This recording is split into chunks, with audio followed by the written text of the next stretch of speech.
तो आज हम बात करेंगे क्लास 9th में साइंस में जो एक चैप्टर है वर्क एंड एनर्जी में कुछ फॉर्मूलेस के बारे में, जिसमें पहला टॉपिक हमारा वर्क का आता है। इसकी एसआई यूनिट जूल होती है, जिसको हम जे से डिनोट कर देते हैं।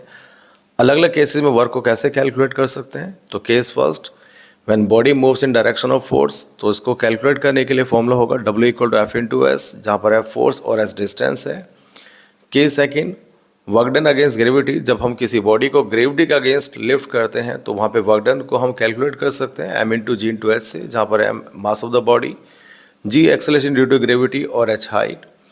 Case third, when force acts obliquely to the direction of motion, जब कोई फोर्स किसी बॉडी के मोशन के ऑब्लिकली एक्ट करे तो उस केस में वर्क डन को हम W = F cos θ S फॉर्मूले से कैलकुलेट कर सकते हैं, जहाँ पर F cos θ फोर्स का हॉरिजॉन्टल कंपोनेंट होगा और S डिस्टेंस, और यहाँ पे थीटा होगा angle between the direction of motion and the direction of force.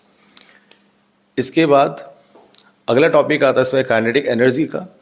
इसकी भी ऐसा यूनिट जूल ही होती है, क्योंकि एनर्जी भाई आपको बता दें वर्क से ही कैलकुलेट करते हैं, क्योंकि किसी भी बॉडी पे जो वर्क किया जाता है वो एनर्जी के फॉर्म में स्टोर हो जाता है। डेट्स वाई काइनेटिक एनर्जी की भी ऐसा यूनिट एनर्जी की यूनिट के इक्वल जूल ही होगी, जिसको हम जे से डिनोट करते हैं। इसका फॉर्मूला होगा ½ mv², जहाँ पर m mass of the body और v velocity of the body होगी।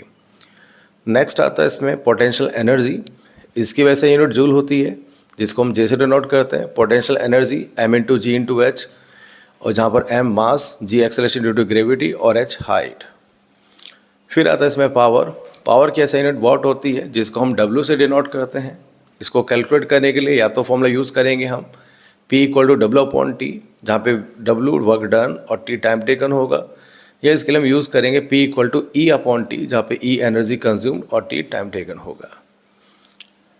नेक्स्ट आता है इसमें इलेक्ट्रिकल एनर्जी। वैसे तो एनर्जी है तो इसकी ऐसे यूनिट जूल ही होगी, लेकिन इसकी कमर्शियल यूनिट होता है किलोवाट आवर, जिसको हम कॉमनली यूनिट के नाम से जानते हैं।